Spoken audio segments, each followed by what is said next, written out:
18 years ago, my husband Anthony Parker and his lover Amber Owens died in a car accident, leaving me to raise our twin boys. 18 years had passed in a flash. I worked hard to raise them, and they were accepted into Ivy League colleges. On the day they received their acceptance letters, Anthony and Amber miraculously came back to me. "Mom, we are admitted into the Ivy League colleges." I heard my sons Micah and Maxwell excitedly shouting in the study while I prepared dinner. "Mom, Micah and I are admitted into the Ivy League colleges." They rushed out and hugged me tightly. I looked at them, who were a head taller than me, with satisfaction. I said, "You both are amazing. I'm so proud of you." Since Anthony's death, I had raised 2 children alone for 18 years. Now, as they get admitted to top universities, my heart swells with joy. Back then, Anthony and Amber both died, leaving me with a pair of twins. Despite everyone's opposition, I insisted on keeping and raising the twins. 18 years passed in a flash, and the twins grew up. Through my unwavering efforts, they were admitted into the Ivy League colleges. Seeing them to be successful, I was particularly delighted. Thank you, Mom, for your years of hard work in raising us. We wouldn't be who we are today without you. Micah and Maxwell were always filial. They understood my years of effort in raising them, and promised that after graduation and securing good jobs, they would support me to enjoy my life. With their birthday just 2 days away, I considered how to celebrate. In the past, I always booked hotel rooms for their birthdays. But this year, I decided to combine it with their graduation party for a bigger celebration. I booked a ballroom at one of the city's best hotels.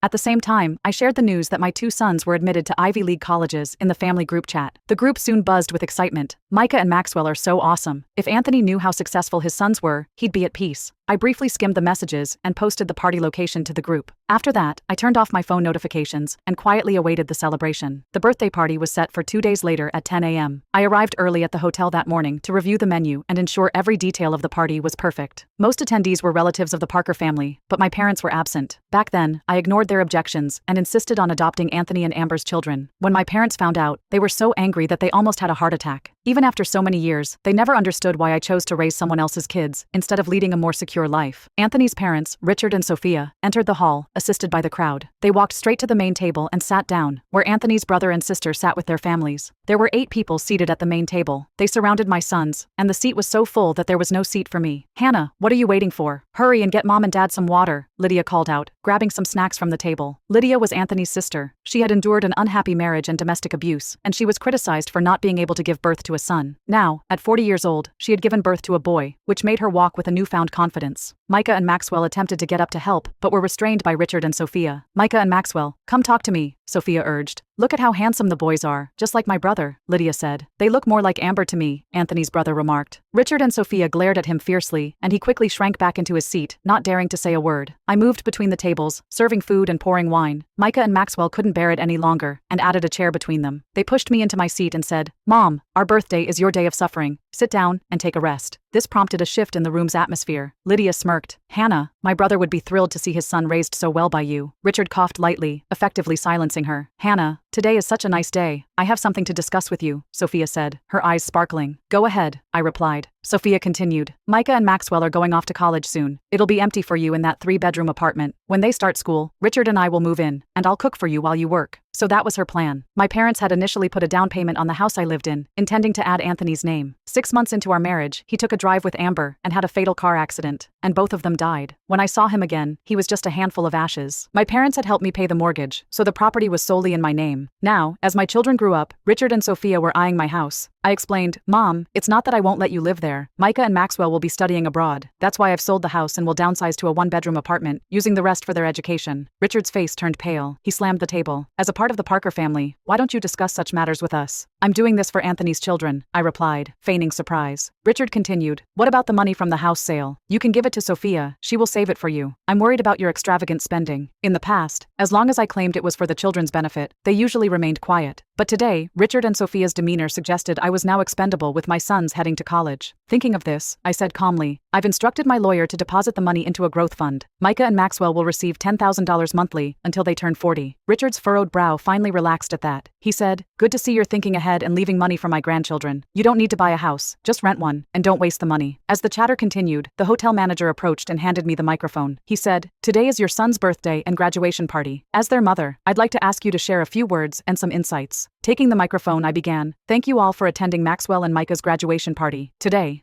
my sons have been accepted into Ivy League colleges. It'll be a pity if their biological parents are not present on such a significant day." Before I could finish, a commotion interrupted me. A man and a woman entered arm in arm. I looked up, and despite the 18 years that had passed, instantly recognized them. My late husband Anthony, and his beloved Amber. The hall buzzed with murmurs. Richard and Sophia, seated at the main table, showed no excitement at seeing their son returned from the dead. Instead, they calmly invited Amber to sit beside them. Anthony, who had been dead for 18 years, approached me. He said, "Hannah, you may not be a good wife, but you've been a good mother." My sons, finally breaking free from their shock, looked confused. "What's going on?" Anthony pointed at Amber and said, "Amber is your biological mother. Hannah couldn't have children. If she hadn't refused to divorce me and threatened me to commit suicide back then, our family wouldn't have been torn apart for 18 years. Before I could defend myself, the Parker family members turned to my sons. "He's right. It was Hannah's refusal to divorce that kept you from your birth parents for 18 years. Don't think Hannah treated you well. She didn't have the best intentions. Well, now that you're grown and have been admitted to Ivy League colleges, the family can finally reunite." Micah and Maxwell stood frozen, unsure of how to react. Amber wailed, taking their hands and showing them her phone. "I'm your biological mother. I send you gifts every year. I even sneak in to see you after school." As she spoke, she turned to me and added, "Hannah, thank you for raising my two sons so well." Anthony wrapped his arm around her shoulders and looked at me with a hint of sarcasm. He demanded, "You and I are getting a divorce. After 18 years, I'm marrying Amber." Everyone thought I would disagree, or even make a scene, but facing the discussions and inquiring eyes of dozens of people from the Parker family, I laughed. "Okay, I agree. I'll file for divorce tomorrow and reunite your family." My words stunned the audience. They couldn't believe I would give away the sons I had raised for 18 years. Even Anthony and Amber stared at me in disbelief. They thought I would throw a tantrum and cry, but didn't expect me to agree so readily. Anthony looked at me in disbelief and asked puzzledly, "Are you out of your mind?" I replied directly, "What? Not happy about it?" Amber quickly pulled on Anthony's arm, and he, fearing I might change my mind, retrieved a divorce agreement from his bag. He said, "Then sign the divorce agreement. From now on, Micah and Maxwell have nothing to do with you, and you can't see them again." Without reading it, I signed. "Mom, you don't want us anymore?" Micah and Maxwell looked at me, hurt and confused by my quick compliance. Amber tucked the agreement away and said complacently, "Hannah, thank you for making us whole. If it weren't for you, we wouldn't be so carefree out there." Looking at her two tall sons, Amber grinned with a proud smile. "Okay, there's nothing more for you to do here. Just go." Richard waved me off impatiently. I said, "Now that the agreement is signed, it's time to tell you the truth." "What do you mean?" Amber asked, confused. I sighed with relief. After 18 years, it was finally over. I clapped my hands and called to the door, "Come in." Moments later, two figures entered the hall.